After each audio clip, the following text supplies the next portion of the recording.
Shalom shalom, yes abaho umugisha nongeye kubaha ikaze mu izina rya Yesu. Imana ishimwe ko yongeye kutugira neza kugira ngo tubashe kuganira ijambo ry'Imana. Hari amagambo make Uwiteka Imana ashyize ku mutima nifuza ko tuganira, kandi ndabizi neza ko turi buhabwe umugisha no kumva aya magambo. Yesu abagirire neza kandi Yesu akomeze kubitaho mu izina rya Yesu Kristo. Turaganira amagambo ari mu gitabo ca Yobu igice cya 22 duhere ku murongo wa 21. Bibiliya iravuga ngo noneho iyuzuze nayo ubone amahoro. Iyuzuze n'Imana ngo ubone amahoro. Yesu ashimwe cyane. Muri iyi si abantu bashaka amahoro pe. Intambara zose twumva, ibibazo twumva hirya no hino, abantu bakeneye kubona amahoro. Ariko ibanga ni rimwe gusa. Niba dukeneye amahoro, niba isi ikeneye amahoro, niba ibihugu bikeneye amahoro, nuko abantu twakwiyemeza kwiyuzuza n'Imana, kwiyunga n'Imana, kubera ko amahoro y'ukuri ava ku Mana.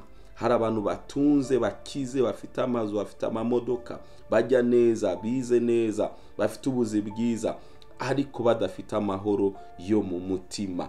Amahoro ava ku Mana. Yewe niyo waba uri umunyacubahiro kingana gute, utazi Imana ntuzigera ubona amahoro yuzuye mu mutima wawe. Niyo waba ufite abakurinda amanywa na nijoro, niyo waba ufite ubutunzi bungana gute, ntabwo wabasha kubona amahoro mu gihe utemeye kwiyunga n'Imana. Iyuzuze n'Imana. Kwiyuzuza n'Imana bigenda gute? Yesu Kristo, Bibiliya atubwira ngo niwe shusho y'Imana itagaragara. Yaje mu isi kugira ngo yongere atwunge n'Imana. Kwiyuzuza n'Imana ni ukwemera igikorwa Yesu Kristo yagukoreye cyo kugucungura, akakuvana mu byaha, akakubambirwa ku musaraba, agapfa akazuka kubera ibyaha byawe.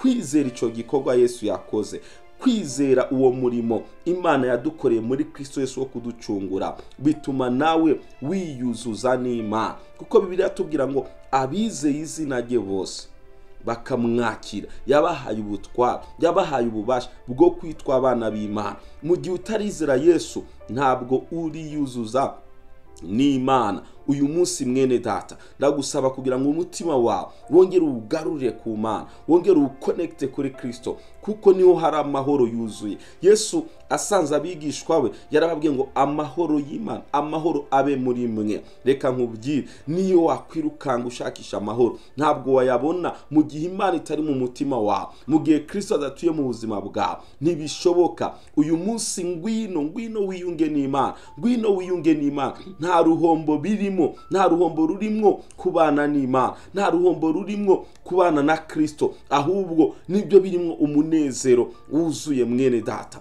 rubyiruko munkurikiye, reka gushakisha amahoro n'umunezero mu matabi, mu nzoga, mu busambanyi, mu bindi bitandukanye. Oya, ntabwo uzapfa warayabonye. Uyu munsi urarara wasinze ugira ngo uri kwishimisha, ukabyuka mu gitondo utameze neza mu mubiri, mu mutima ufite agahinda. Ngwino wiyunge n'Imana, ntuzabona amahoro yuzuye mu mutima wawe. Yesu ashimwe cyane. Ararangiza avuga ngo ubwo ngo nibwo ibyiza bizakuzaho. Niwiyunga n'Imana, niwiyuzuza n'Imana ukabona amahoro, ngo n'ibyiza bizakuzaho. Ibyiza Imana itanga bizakuzaho mu gihe uzemera kwiyunga n'Imana ukabona amahoro, n'ibyiza bizagukurikira. Umurongo wa 22 biravuga ngo ndakwinginze ngo wemere amategeko ava mu kanwa kayo, wemere iby'Imana ivuga, wemere iby'Imana ikubwira. Yesu ashimwe cyane. Ngo n'amagambo ngo yayo ngo yashire mu mutima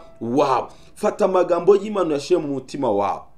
ibindi ko ndavuga ntago ari by'amaroko, ntago ari by'amadini, ni ijambo ry'Imana. Imana ikuvugana na fata amagambo yayo uyashire mu mutima wawe, uzabona ibyiza, uzabona ineza, uzatungana, uzatekana mu mutima wawe. We kwirukanga hirya no hino, oya banza uturize mu Mana, banza ufata akanya ko kumedita, ko kurimbura ku ijambo ry'Imana, urishire mu mutima wawe, uzabona ibyiza bituruka ku Mana, uzumva uguwe neza. Ni ukuri ndakwingize mwene nkurikiye nona, we kujagarara hirya no hino, ingo mu Mana, ingo mu ijambo ry'Imana, uhatinde, uzabona ineza y'Imana ku buzima bwawe. Reka nsoreze ku murongo wa 23. Bibiliya avuga ngo nugarukira ishobora byose. Birashoboka ko hari igihe umuntu yivumbura ku Mana akavuga ngo iby'Imana ndabivuyemo, iby'agakiza ndabiretse, byo gusenga ndabiretse, kubera wenda ibikomere wahuye nabyo, kubera abantu baguhemukiye,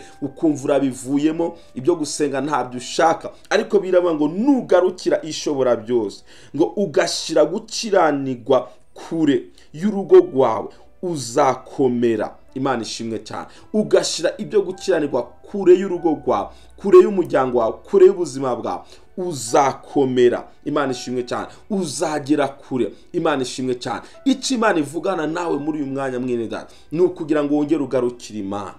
Yesu ashimwe cyane. Wari warakijijwe, wari umukozi w'Imana, wari umuvugabutumwa, wari umuririmbyi, wari umusenzi, ariko watakaje ibintu by'Imana, wabitayire umugero wijugunya kure yawe. Garukira Imana, uzakomera, uzabona kugira neza kw'Imana mu buzima bwawe. Ndagusengera mwene data kugira ngo ugarukire Imana, kandi neza y'Imana irushirizeho kuba ku buzima bwawe. Data ndagushimiye kubwa mwene data nkurikiye nonaha. Reka umugisha wawe ku buzima bwe, kandi umuha amahoro yuzuye aturuki wawe, yongera kugarukire, yongera ashake gukiranuka, kugira ngo abashe kubona ibyiza bituruka iwawe mwami Imana. Ndagushimiye kuri Imana igira neza, ukomeze ubuzima bwacu, ukomeze ibyacu byose, kugira ngo turushirizeho mwami kugendera mu nzira zawe. Icyubahiro kibi cyawe ubu n'iteka ryose, mu izina rya Yesu Kristo, amen. Haleluya. Yesu abaho umugisha. Mudukurikire kuri YouTube channel Ndika Gospel TV, kuri TikTok Arsene Ndikumana. Yesu abaho umugisha. Shalom shalom.